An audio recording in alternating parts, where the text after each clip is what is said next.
Okay, merong mga naka-DYM na, puntahan nyo mamaya. Sino na ang DYM ang paper trades? Walang DYM ang paper trade. Kap walang nagpe-paper trade. Pero sino dito ang DYM na, pang DYM na ang mindset? Konti lang. Ulit ulitin natin. Sino dito pang DYM na ang mindset? Okay, good. So yung i-discuss natin today is about MBTI, okay? So bakit nga ba, yung mga paper trades natin, mas mataas yung gains compared dun sa actual trades natin. So may possible two explanations. First is technical. Kailangan pa natin ng practice, kailangan pa ng system development, no? Second is pwedeng mental na, tayo na, the person we bring to our trading desk. So we'll try to explore the possible explanations na doon sa second. Okay? So makikita nyo dito, meron tayong image na yung paper trades for 130% na and 4.3 pa lang yung actual. So bakit nga ba parang boxing yung nangyayari, no? Kapag nananalo yung isa, parang natatalo naman yung isa. Okay? So ngayon, sino na dito ang nakapag-take ng MBTI exam? Good. Sino ang hindi pa nakapag-take ng MBTI exam? So marami-rami din. So ano ba yung MBTI? It's Myers-Briggs Type Indicator. Ito, kapag tinake mo yung exam, it will give you your personality type. There are 16 personality types. This was developed by Myers and Briggs, no? Mag-ina talaga sila. A theory from Carl Jung. So you can take the test at 16personalities.com. Okay? So ano ba talaga to? Actually, hindi siya measure kung sino yung mas magiging successful or sino yung mas hindi magiging successful. Hindi rin siya measure kung sino yung mas magaling o hindi mas magaling. It's an indicator of preferences. I hope you remember that. It's an indicator of preferences. Again? Okay, good. So para sa mga hindi nakapag-take pa, please get ready. We're going to have a quick test. So dito sa test na to, may 4 questions. I want you na tignan yung mga descriptions na nasa left nyo at saka sa right nyo and then decide kung mas ano yung nagde-describe sa inyo. Above it, may words and then may naka-bold na letter. Isulat nyo. Please take your answer down, okay? Very important to that you know your personality type. Okay, ready na ba? Again, ready na ba?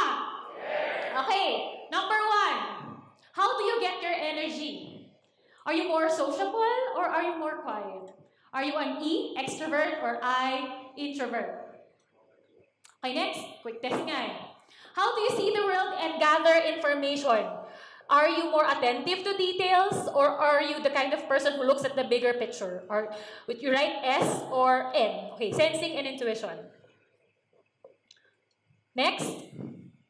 How do you make your decisions? Are you more the feeling type, F, wherein you use your values, you value the emotions of other people, or are you more the thinking type, T, wherein you value logic more? Next. How much do you like to plan ahead? Sino ba yung dito yung gusto niya nakokontrol niya lahat? May plan, o yung go with the flow? So are you judging or perceiving? Okay, pens up sa mga natapos. Pens up. Okay, very good. So there are 16 types. Sabi ko nga kanina, there are 16 different types, no?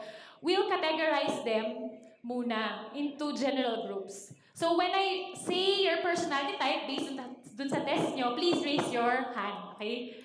Tapos kapag tapos na yung group na yon, please put your hands down. Okay, for analysts, INTJs, please raise your hand. The architects, INTPs.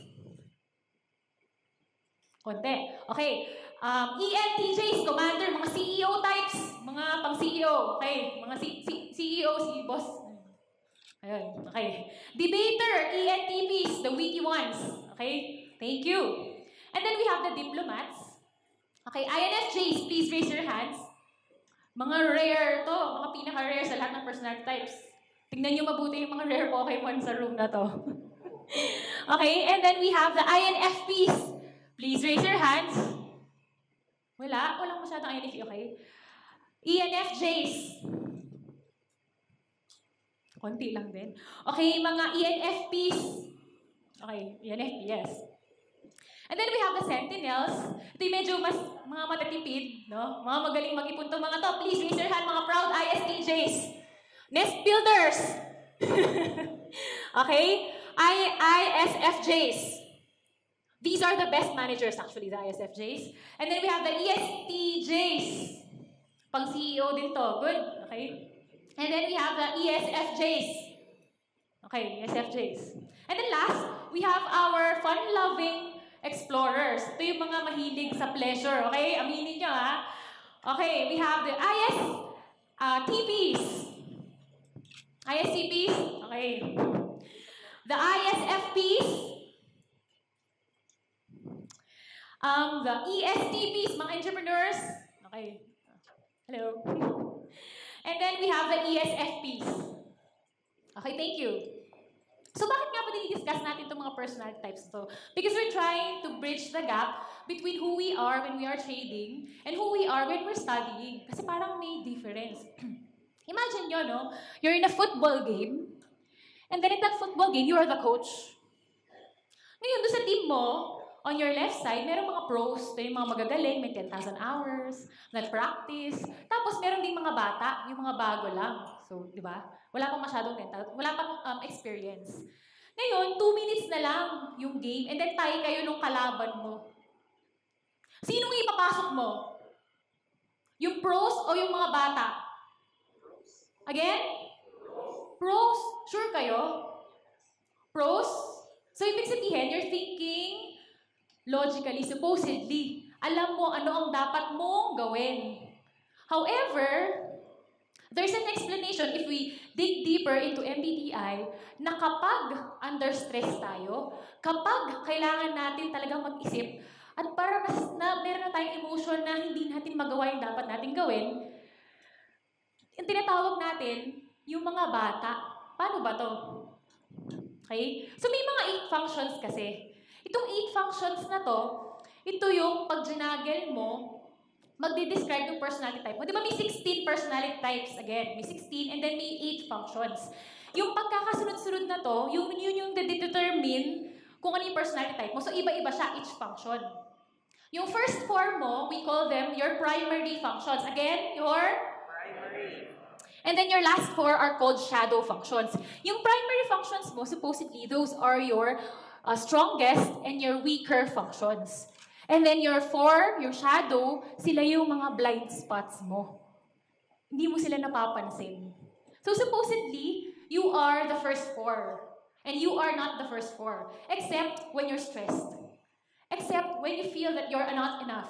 Pinagpapalit mo, tinatawag mo na yung mga bata. Dun sa last 2 minutes of your game, you call the children. Okay? Gets ba yun? Okay, so ito yung 4 primary processes mo. So the first is called the hero. And then the second is the parent. The third is eternal child. And then the fourth is aspirational. Ulitin natin. The first one is hero. Eternal child. Aspirational, very good. Very good memory. Okay, let's discuss the first, yung hero. The hero is your most dominant function. Nag-start siya mag-develop, 0 ka pa lang. Bata ka pa lang, hanggang 7 years old, ginagamit mo na siya. Dine-develop mo na siya. Hindi mo man lang nagagamit yung ibang functions mo. Ito pa lang. Lahat ng activities na nag-trigger or ginagamit itong process na to or function na to, doon ka na-attract. Kaya iba-iba yung hobbies natin ng bata. Merong gustong magbasa, may gustong maglaro, may gustong mang-asar ng ibang bata because of this function. Kung ano yung hilig mo, ito yung primary function mo kasi. So, dun ka na-attract sa activities na related sa kanya. So, anything na hindi related sa kanya, ayaw mo, boring yan, hindi ako ganyan. So, may distinction na sa first pa lang. Okay? So, yung mastery level mo dito, mataas. Kasi by the time na adult ka na, dahil lagi mo siyang ginagamit, bata ka pa lang, dinidevelop mo na. Naka 10,000 hours na itong dominant function mo na to. Okay? So, siya yung pinaka-easiest to develop and pinaka-madaling i-control for you. Okay, gets ba yun? Okay, the next one is called the supporting function or the parent function. Why is it called the parent function? It's because it acts like a nurturing parent. For kapag good yung pagkakagamit, it acts as a nurturing parent. Kapag bad yung pagkakagamit, it acts as an overprotective parent. So, actually, it starts from 7 to 20. Start na siya nag-develop. However, habang dinidevelop mo na tong second na to, dinidevelop mo pa rin yung first. So, ibig sabihin, first is king. Okay? So, di ba naalala nyo, may 8 functions? Yung first 2, tingin nyo, ilan percent yon ng kung sino kayo? Ngayon, ilang percent siya ng pagkatao nyo? First and second, there are 8 functions. Ula. 25. Higher.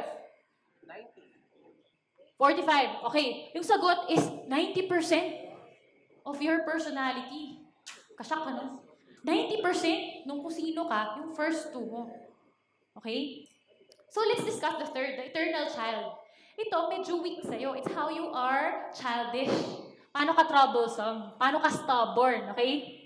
So, it's a weakness for you. You start developing it mga 20s, 30s, 40s. Depende sa'yo. Pero late na.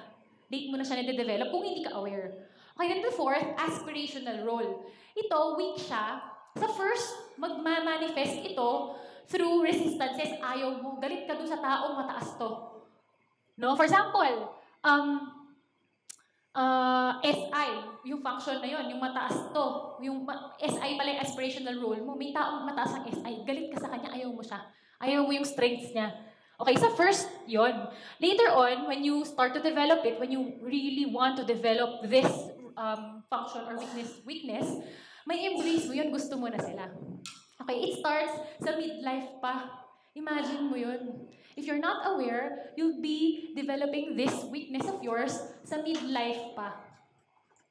Okay? So it's actually a window to the unconscious kasi siya yung first 4, di ba? Remember, those are your primary processes and then shadow processes yung last 4. Ito yung window mo para makatawid doon sa unconscious. Okay? So again, just to recap, no, meron tayong hero, parent, which comprise of 90% of your personality, and then your weaker functions or yung weaknesses mo, yung eternal child, and then the aspirational. So punta na tayo dun sa mas tricky na part, yung shadow. Hindi ba yung strengths natin tsaka weaknesses, alam natin? Sino may alam ng strengths and weaknesses nila?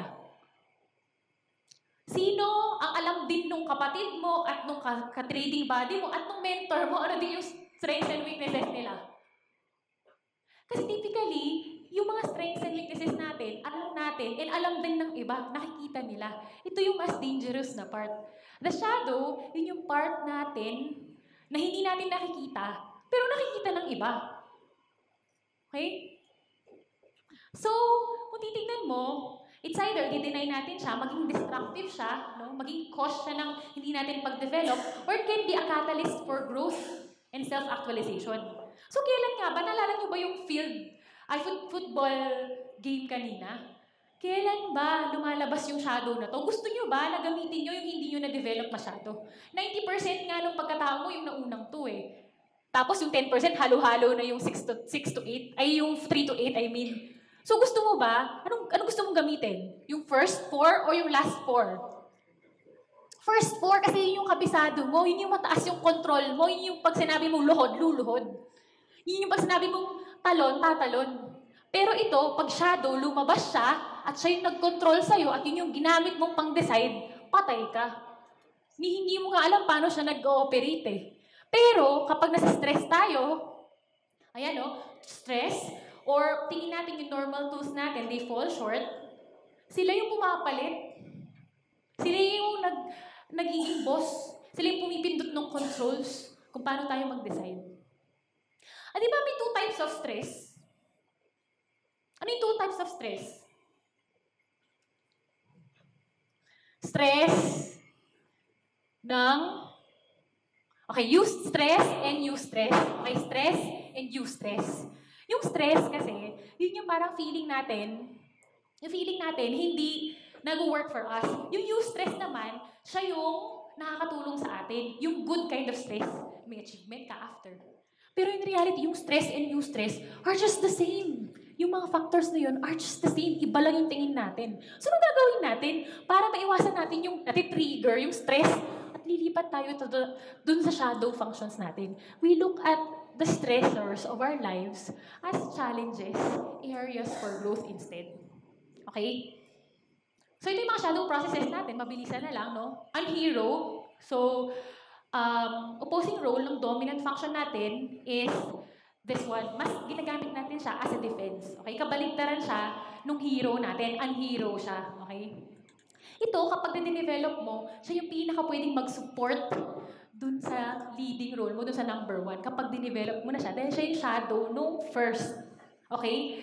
Ito yung shadow nung first. So, you have to develop it for it to support your hero function. Second, critical parent role. Critical parent, bakit? Ito yung paano tayo nagiging critical sa sarili natin and critical sa ibang tao. Uy, ang liit mo, ang pangit mo, ang tanga mo. Ito yung function na yun. How we belittle other people. Okay? And then the deceiving role, ito yung totoong blind spot natin. Ito yung kapag nandyan na siya, siya yung nag-take over, yung buong tingin natin sa mundo, nagiging distorted. Parang galit sa atin yung buong mundo. Nabunggo ka lang, feeling mo sinadya na. So parang may distortion nung nakikita natin. Kapag ito na yung nag-take over na function. Next is a devilish role, no? Ito yung most destructive. Ito pag siya na yung function na nagagamit natin, nire-regret natin yung ginagawa natin later on. Hindi ko ginawa yan, hindi ako yan. Bakit ko ba ginawa yun? Yun yung mga lumalabas sa bibig natin when ito yung naging function na nag-dominate sa atin. Okay? So medyo malabo ba? Medyo malabo pala. Okay, so i-discuss natin dito yung mga functions ng each personality type sana. Ibabasahin ko na lang, total, kasi medyo malabo eh. So dito kasi, i-describe sana na mabilisan yung mga aspirational, yung parang ayaw mo sila sa una. Yun yung fourth function, yung aspirational. Parang pag nakita natin, ayaw natin sila. Pero we have to embrace them. Because when we embrace them, we embrace growth. Okay, so for ESFJs and ENFJs, at tandaan yung personality type nyo, ayaw nyo, may resistance kayo to impersonal reasoning. Parang yung pag nag-reason siya or nag-decide siya, walang warmth, walang feelings. Okay? Tama ba yon? To ESFJs and ENFJs, feeling nyo, pag impersonal yung reasoning, hindi maganda. Hindi okay. So next, ESFPs and ESTPs. Ayaw nyo ng long-term planning. Pag pinipilit kayo na mag-plan for the next 5 years, ayaw nyo. Pag pinipilit kayo ng girlfriend nyo magpakasal, mag-plano for the next 10 years, ayaw nyo rin. Walang kumikibo. Katabi nyo ba yung mga girlfriend nyo?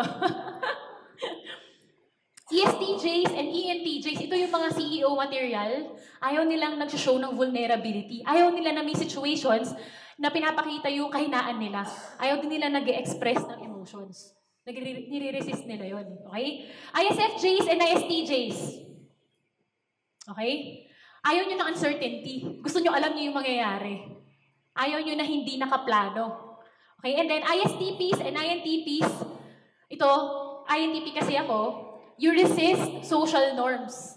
Ayun yung pinipili sa inyo yun. ISFPs and INFPs, ayaw nyo ng structure. Parang pinipili sa inyo yung do this. Ito yung rule. Okay? INFJs and INTJs. Okay? Ayaw nyo yung, may certain distrust kayo sa environment. Medyo kailangan, di ba? Okay. And then ENFPs and ENTPs. Okay, good. Ayaw nyo nung pinipilit kayo nagko-conform. Ayaw nyo nung conformity. Ayaw nyo pipilit na kapag dahil ganito, pipilit nila na maging ganun ka, ayaw mo. Okay? So ito yung mga aspirational na you can embrace to grow. And then meron tayong deceiving. Ito yung real blind spots natin, no? So again, magdidictate ulit ako kasi hindi nyo nababasa. ESFJs and ESTJs. Ayaw ng feeling nila childish kapag may conceptual patterns. Too much concepts. No? And then ESFPs and ENFPs. Ayaw nyo ng too much logical naman yung ini-explain sa inyo. And then ESTPs and ENTPs, ayaw nyo ng too focused kapag individual personal values lang. ISFJs and INFJs, kapag yung environment, too logical. Okay? ISFPs and ISTPs. Ayaw nyo nang masyadong pinipilit yung alternative possibilities. ISTJs and INTJs, ayaw nyo kapag nag-decide yung ibang tao and too much emphasis is given to social values. ENFJs and ENTJs, ayaw nyo kapag nag-duel sa past isang tao, hindi makapag-move on. And INFPs and INTPs, ayaw nyo yung masyadong aggressive. Okay? So sorry, medyo malabo. So ang question dito, no, why not just focus on our strengths? Why do we still have to look into our weaknesses and even bother with our blind spots? Kasi, hindi ba kayo na-excite dito? Kasi ako tinanong ko kung yung mga functions na to, may certain habits na naka-form around them, so ibig sabihin, may mga functions na related to trading success. Naniniwala ba kayo doon? Yes! So gusto niyo bang malaman ano yung mga functions correlated to trading success? Ito na yung pinaka-point nito. Okay. So first is extroverted intuition. Ano ba yun? Yun yung hunches, nakikita mo yung bigger picture. So to develop this, kailangan try mo hulaan yung magiging market bukas. Sulat mo different scenarios. Okay? Mataas dito yung mga ENTPs and ENFPs. Extroverted thinking, yung ability to take a goal, break it down, tapos gawin mo actionable items or actionable goals. Mas maliit pa, mas specific na goals. And then introverted sensation, ito yung, alam mo yung self mo, kilala mo, pag pagod ka na, gutom ka na, mataas yung self-knowledge mo sa body mo. So paano mo i-develop to? You have to meditate and be aware of yourself. Yung feeling mo, yung nararamdaman mo, yung pagod mo. Extroverted feeling, ito, yung nakikita mo yung greater good for other people. RAC, di ba? One help. Yung gumagawa ka ng something for other people. And then, introverted thinking, ito yung problem solving, yung concepts.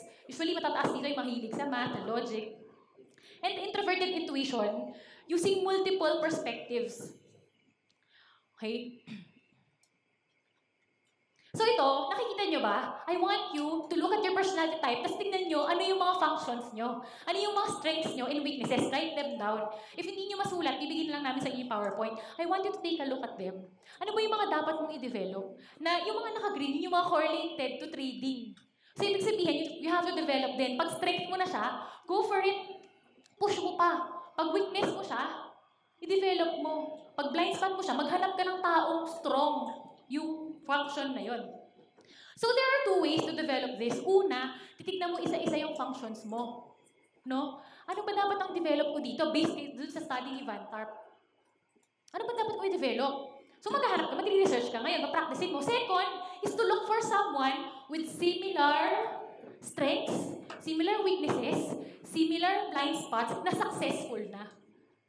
Hanapin mo siya. Then model him. Parang ka nakatingin sa salamin. The better version of yourself. Uy, ito yung magiging mas poging ako. This is who I am. If I'm going to be a better trader, look for that person na may strength, na weakness mo.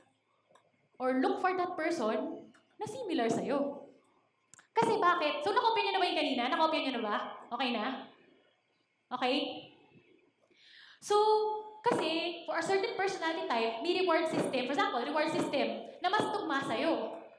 Like, pag ako, nagkaroon ako na-reach ko yung portfolio gain ko na gusto ko, chocolate yung re-reward sa sarili ko. Yung ibang tao, something else, like activities or so. So, ano ba yung mas applicable? Iba-iba din tayo, di ba? Based sa personality type natin. Iba-iba din yung risk aversion. Ako, medyo mas, kinukompute ko agad yung mga losses, yung pwedeng cut loss. Pero yung ibang personality types, like ESTPs, mas aggressive yung mga yan, all-in agad yung mga yan. So, iba-iba tayo. Ano ba yung feedback na mas effective sa'yo? Similar yun, mas malaki yung chance, similar sa same personality type mo. Parang ang lungkot nyo, hindi ba kayo na-excite na kung malalaman nyo yung similar personality type, to successful na niya, parang nakatingin ka sa mas pogi, edited, Photoshop version ng sarili mo? Sino gustong malaman dito kung sino yung successful trader na kapareho niya? Okay, good. Kasi meron tayo niyan. No? So, ESFJs, please raise your hands. Sino gustong malaman? Sino yung mga ESFJs? Okay. Ang konti pala ng ESFJ, supposedly sa pinakamarami to. Again, please, ESFJs. Wala. Si Charles Lim, ng Fakta, and si Palzer. Habulin nyo yan. Diba? Questionin nyo, tanungin nyo anong habits niya, ano yung mga problems na na-encounter niya. Mas malaking chance, pareho yung path na pagdadaanan nyo. Second, ESTJ. Please. Ito matindi. Si Cap. And yung naturuan niya si Stephen Sage. Meron pa akong dadagdag dito, nakita ko lang sa FB, si Yoda. Okay? ESTPs! Nakita ko medyo iba yata, hindi yata updated to, pero nilagay ko kasi si Boss Robert. Sorry mo. Ayan, mga ESTPs, please. Hello, boss. And then, ISFJs. Hanzo Hattori. Okay? Next, ISFP. Si Mighty G. Kilala niyo ba? Kaklase ko to eh. Sobrang galing nito. After a few months ng course namin, DYM na. O, alam niyo na yung sino pupuntahan niyo, ha? ISTPs! Seriously. Oh, okay. Alam niyo na. And then, ENFPs. ENFP. Si Nina. Si Miss Nina, okay? ENTP. ENTP, supposedly, yung ENFP, kayo may pinakamalaking NE, oo. Okay? Si Money Growers. Wala si Money Growers dito, no? Pero may isa pa. May bonus pa na sumagot dun sa, survey late na, hindi ko na nalagay. Si Boomy. Kilala niyo ba si Boomy? Number 1 sa Investa. He is an ENTP as well. So, sa mga ENTP, mga MGN, Boomy. INFJ! Ay, napindot ko. Okay, INFJ! Isa sa mga rarest. Celeste and Date. Okay? Mga mababait. INFP. Taas nyo, loud and proud. Sige na, baka taas nyo, malalaman nyo kung bakit pinapataas ko ng sobra. Ayan. Sino to? Sure kayo? Pag to, mali, yung next trade nyo, lugi. Sisi! INTJs. Si Bart, kilala niyo si Bart? Basta, Bart, trader siya. Si Bart. And then last, INTP. Makapareho ko. Okay. Si Missino and Lance Ling. Okay, meron pa actually kulang dito, may 3 kulang. May isang sumagot, humabol, si ESFP, si Yuri Zardo. Oh, magaling din yun. Kaka-senior lang yata ni Yuri sa CFT. Okay, so I want you to remember that if you are looking to develop your tools, look for someone with the same tools. Look for someone with the same weaknesses, same blind spots, and do as they do. Monkey see, monkey do. Pero applicable lang sa similar na ka-monkey nyo. Okay? Okay, so thank you very much for listening, guys. These are our sources. And please like my page. Thank you very much.